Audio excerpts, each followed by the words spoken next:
To all my dear students, दोस्तों, बहुत सारे बच्चे जो हैं वो यहाँ पे कंफ्यूज हैं कि सर जून या जुलाई का एग्ज़ाम जो है वो होने वाला है नहीं होने वाला है, कौन कौन लोग उस एग्ज़ाम के अंदर अप्लाई कर सकते हैं, अब रिज़ल्ट कब आएगा इस एग्ज़ाम का, मार्च के एग्ज़ाम का रिज़ल्ट कब आएगा, हमारा ACPC का जो रजिस्ट्रेशन है वो छूट नहीं जाएगा ना।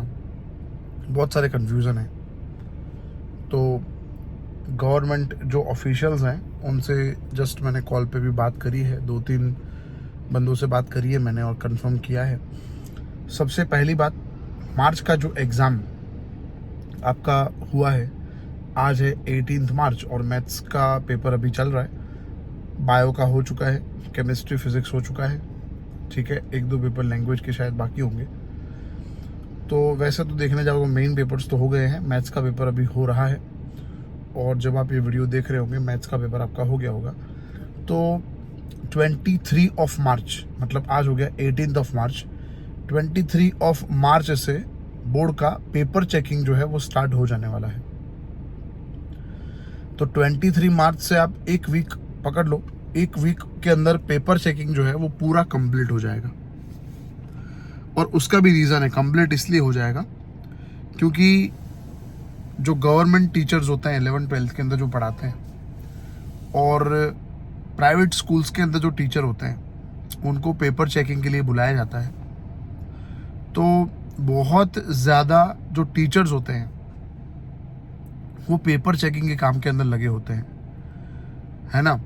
तो एक वीक के अंदर पेपर चेकिंग कंप्लीट होने वाला है, मतलब आप समझ लो 1 अप्रैल तक पेपर चेकिंग पूरा कंप्लीट हो जाएगा। जितने भी आपके थ्योरी के एग्जाम, प्रैक्टिकल का रिजल्ट तो ऑलरेडी आपका हो चुका है, बन चुका है, थ्योरी का रिजल्ट आपका 1 अप्रैल तक बन जाएगा। तो बोर्ड के द्वारा अभी कुछ ऑफिशियल अनाउंसमेंट नहीं आया है, पर बोर्ड ने इतना ज़रूर कहा है कि हम अप्रैल में जल्दी से जल्दी, मतलब अप्रैल एंड तक नहीं, अप्रैल 10 तक हम रिजल्ट डिक्लेयर कर देंगे।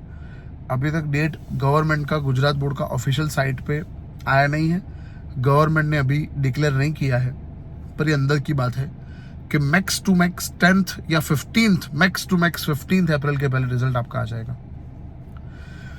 अब ये रिजल्ट तो आपका आ गया और आपका ACPC का जो रजिस्ट्रेशन है वो जून या जुलाई में स्टार्ट होने वाला है इस साल। हर साल कुछ डेट्स आगे पीछे होते रहते हैं। अब मैं आपको ये पहले क्लियर कर दूं कि आपका जो रिजल्ट आएगा, मार्च के एग्जाम का रिजल्ट जो अप्रैल में आएगा, उसमें अगर आप पास हो गए हो और आपको जून या जुलाई में जो सेकंड एग्जाम इस साल होने वाली है 12th बोर्ड की, उसमें अपीयर नहीं करना है तो कोई दिक्कत नहीं है, वो आपका फाइनल रिजल्ट है। अगर आप पास हो और फिर भी आपको एग्जाम देनी है, अगर आप पास हो और फिर भी आपको एग्जाम देनी है, तो आप जून जुलाई में आपका स्कोर जो है उसको और इम्प्रूव करने के लिए, बूस्ट करने के लिए गुजरात बोर्ड का एग्जाम फिर से एक बार दे सकते हो, थ्योरी का। प्रैक्टिकल का एग्जाम यहाँ पे नहीं दे सकते, बोर्ड ने कहा गया है, बोर्ड में ऐसा लिखा है नोटिफिकेशन में कि प्रैक्टिकल में फेल हो तभी आप रिपीट कर सकते हो और थियरी में पास हो फिर भी आप इम्प्रूवमेंट करने के लिए फिर से एक बार एग्जाम दे सकते हो। तो थियरी में कितने भी सब्जेक्ट की आपको एग्जाम देनी है, भले आप पास हो फिर भी आप इम्प्रूवमेंट एग्जाम दे सकते हो। अच्छा, अगर फेल हो तो 1, 2, 3, 4, 5 जितने सब्जेक्ट में फेल हो सबकी एग्जाम आप जून जुलाई में दे सकते हो। जब नोटिफिकेशन आएगा तो क्लियर हो जाएगा जून में एग्जाम है या जुलाई में है, बट हाँ डेफिनेटली वो बच्चे एग्जाम दे सकते हैं। लास्ट ईयर अगर आप फेल थे 2023 में, इस साल आपने मार्च में एग्जाम दी है, तो फिर भी आप पास हो मार्च में, फिर भी जून जुलाई में एग्जाम दे सकते हो, और फेल हो फिर भी आप दे सकते हो। तो रिपीटर्स ने मार्च में एग्जाम दी है, वो लोग अगर मार्च में भी फेल हो जाए तो भी एग्जाम दे सकते हैं, मार्च में पास हो जाए तो भी जून जुलाई में वो लोग एग्जाम दे सकते हैं। समझ आया आपको? तो रिपीटर्स के बारे में ये है कि लास्ट ईयर के रिपीटर मार्च में एग्जाम दी है, वो लोग जून जुलाई में इम्प्रूवमेंट दे सकते हैं, पास है तो भी दे सकते हैं, फेल हो जाएंगे तो भी दे सकते हैं।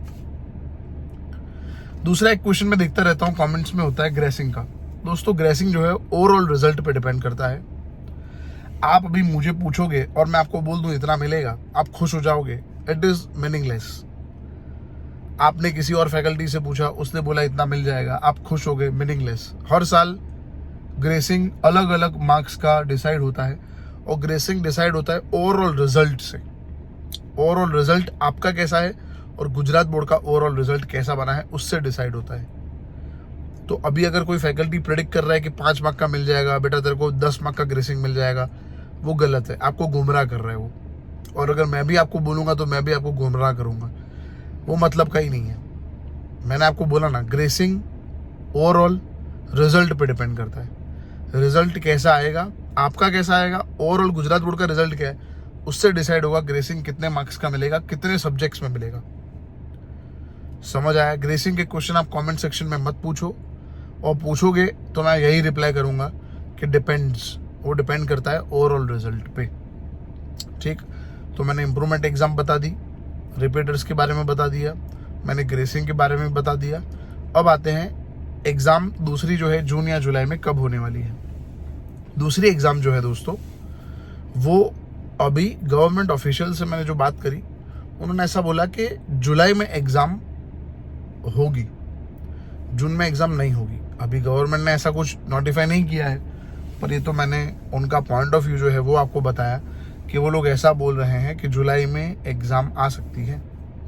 और एसीपीसी के एडमिशन की बात करें तो एसीपीसी के एडमिशन जो है वो आप जब आप जुलाई में एग्जाम दोगे और उसका रिजल्ट तुरंत 10 दिन में आ जाएगा, तो एसीपीसी के अंदर आप रजिस्ट्रेशन करवा के रख सकते हो फर्स्ट रिजल्ट के अकॉर्डिंग, और फिर उसके अंदर अपडेट करके आप वापस से अप्लाई कर सकते हो। आपका एडमिशन नहीं छूटने वाला, क्योंकि एडमिशन वैसे भी अगस्त में होता है। अगस्त में आपके कॉलेज के अंदर एडमिशन होता है, तो आपका जो एडमिशन प्रोसेस है वो रुकने नहीं वाला, आप चिंता मत करो उसकी। और वो सब चिंता तब करनी है आपको जब नोटिफिकेशन गवर्नमेंट के आएंगे, तो गवर्नमेंट पूरा आपको नोटिफाई करेगी, डिक्लेयर करेगी कि भाई ऐसे ऐसे ऐसे ऐसे एडमिशन प्रोसेस होने वाला है। वो चिंता का विषय ही नहीं है। समझ आया आपको कि नहीं आया? एसीपीसी का एडमिशन के डेट्स जैसे जैसे अब दिन आगे बढ़ेंगे ऐसे ऐसे नोटिफिकेशन आते रहेंगे बोर्ड के। समझ आया? तो आप चिंता छोड़ दो, अगर आप जुलाई में एग्जाम दोगे तो भी आपका इस साल एडमिशन हो जाएगा। ऐसा बिल्कुल नहीं है जो जुलाई में एग्जाम देगा उसका अगले साल एडमिशन होगा, इस साल ही एडमिशन होगा। पर एसीपीसी के अंदर डेट्स में चेंज आने वाले हैं इस साल, क्योंकि 2 एग्जाम हो गई है। अभी तक 2 एग्जाम नहीं थी 12th बोर्ड की, 2 एग्जाम इस साल हुई है। तो एसीपीसी में ये बहुत बड़ा चेंज आने वाला है एडमिशन प्रोसेस के अंदर। ठीक है, ये सारी अपडेट्स हैं। वैसे भी क्या है कि मई के अंदर नीट का एग्ज़ाम है, तो हम एक्सपेक्ट कर सकते हैं कि जुलाई में ही सेकेंड एग्ज़ाम हो। बट फिर भी वो अभी तो मैं गैस वर्क ही कर रहा हूँ, अभी तो फाइनल तो नोटिफिकेशन गुजरात बोर्ड का आएगा एंड देन मैं आपको नोटिफाई करूँगा अगर भी ऐसी चीज़ें हैं। ठीक है दोस्तों, अब अभी मेन आपका टारगेट क्या होना चाहिए? अभी आज हो गया 18 मार्च, अब आपका मेन टारगेट, बायोलॉजी वाले बच्चे भी ले लो, मैथ्स वाले बच्चे भी ले लो, सबका टारगेट होना चाहिए गुड सेट का। क्योंकि हमें ऐसा लगता है कि हम हवा में उड़ते हैं कि मैं मेंस में इतना उखाड़ लूँगा, मैं नीट में इतना उखाड़ लूँगा। भाई उखाड़ लोगे, गलत नहीं हो आप करोगे, बट साथ में गुड सेट का एग्जाम जो है उसको इग्नोर मत करो। मेरा खाली कहने का मतलब इतना है। आप नीट में मैं तो बोलूँ अच्छे ही लाओगे, जेईई मेंस में अच्छे ही लाओगे, बट एक सेकंड ऑप्शन रेडी रखो गुड सेट का, क्योंकि बहुत सारे कॉलेजेस में गुड सेट से एडमिशन मिलता है। इनफैक्ट मैथ्स वाले बच्चों को तो गुड सेट से गुजरात में 95% कॉलेज में अच्छी कॉलेज में एडमिशन मिल जाता है। तो आपका गुड सेट का टारगेट होना चाहिए 110 मार्क्स से ज़्यादा। अगर आपके 100+ आए तो आपको जो कॉलेज में जिस ब्रांच में चाहिए उसमें मिल जाएगा। तो मेन टारगेट आपका होना चाहिए गुड सेट का। एग्ज़ाम भले ख़त्म हो चुकी है बोर्ड की, पर गुड सेट की एग्ज़ाम, नीट की, जेईई की एग्ज़ाम बाकी है, वो भूलना नहीं है हमें। और ज़्यादा हमें लिबर्टी लेके ज़्यादा घूमना शुरू नहीं करना है। हाँ, 2-3 घंटे लिबर्टी लेके हम क्रिकेट खेलने, वॉक करने, म्यूज़िक करने, डांस करने, स्विमिंग करने, कुछ और एक्टिविटी करने घर से निकल सकते हैं। ठीक है, बट ज़्यादा हमें लिबर्टी लेके हमें इस टाइम का मिसयूज़ नहीं करना है। मेन हमारा टारगेट अब पहला गुड सेट है, फिर अभी आने वाला है अप्रैल के अंदर जेईई मेंस का सेकंड अटेम्प्ट, और मई के अंदर आने वाला है नीट। तो इन सभी एग्ज़ाम्स का प्रिपरेशन हमें जारी रखना है। ठीक है, और मेन 3 एग्ज़ाम है, बाकी और भी बहुत सारे कॉम्पिटिटिव एग्ज़ाम, और मेन 3 एग्ज़ाम पे हम फोकस करते हैं। गुड सेट का जो एग्ज़ाम है इसका प्रिपरेशन आप खुद कर सकते हो, बिल्कुल दिक्कत वाली बात नहीं है। मैंने गुजरात बोर्ड के लिए कोर्स निकाला था और भयंकर हेल्प करी है बच्चों की। गुड सेट का भी कोर्स मैंने निकाला है। अगर आपने एनरोल नहीं किया अभी तक तो फिर से एक बार बोल देता हूँ, गुड सेट के कोर्स के अंदर एडमिशन ले लो, गेम चेंज हो जाएगा। बहुत ही सस्ता कोर्स है, ओनली 1000 रुपीज़ फीस है। आपको मुझे पेमेंट करना है मेरे नंबर पे और आप कोर्स के अंदर एनरोल कर सकते हो। ठीक है। और फिर हम वो कोर्स जो है वो आज से स्टार्ट करने वाले हैं, ठीक है। और हर एक चैप्टर केमिस्ट्री का उसके अंदर इंक्लूड हो जाएगा। PYQ सॉल्व होंगे, 10 साल के कुछ सेट के पेपर सॉल्व होंगे, हर एक चैप्टर का NCERT line to line read होगा, ताकि आपको JEE और नीट में भी उसकी हेल्प हो जाए, ठीक है बेटा। आई होप मैंने आपके बहुत सारे क्वेश्चंस जो हैं उसके आंसर कर दिए हैं। और भी क्वेश्चन है कमेंट में लिखना, जल्दी से जल्दी आपके सामने ऐसे ही प्रकट हो जाऊंगा, ठीक है। और आपके आंसर्स जो है मैं आपको दे दूंगा। हमारी चैनल अगर आपको हेल्प कर रही है बेटा तो प्लीज़ लाइक कर दो, वीडियो को लाइक कर दो और आपके फ्रेंड्स तक पहुंचाओ जिनको आपको लग रहा है ये मैसेज सुनना चाहिए। और चैनल पर नए हो तो प्लीज़ सब्सक्राइब कर लो। नीट, JEE और गुडसेट का बहुत सारा यहाँ पे जो कोचिंग है वो मैं यहाँ पे कुछ वीडियोस में डालने वाला हूँ, ठीक है। गुडसेट का तो मैंने कोर्स लॉन्च कर दिया है ऑलरेडी, जल्दी से आप उसके अंदर एडमिशन ले लो। यहाँ पे डिस्क्रिप्शन बॉक्स के अंदर मैंने पूरा प्रोसीजर लिखा है कैसे आप गुडसेट के कोर्स के अंदर एडमिशन ले सकते हो, ठीक है दोस्तों। मिलता है फिर नेक्स्ट वीडियो के अंदर। बेस्ट ऑफ लक, जय हिंद।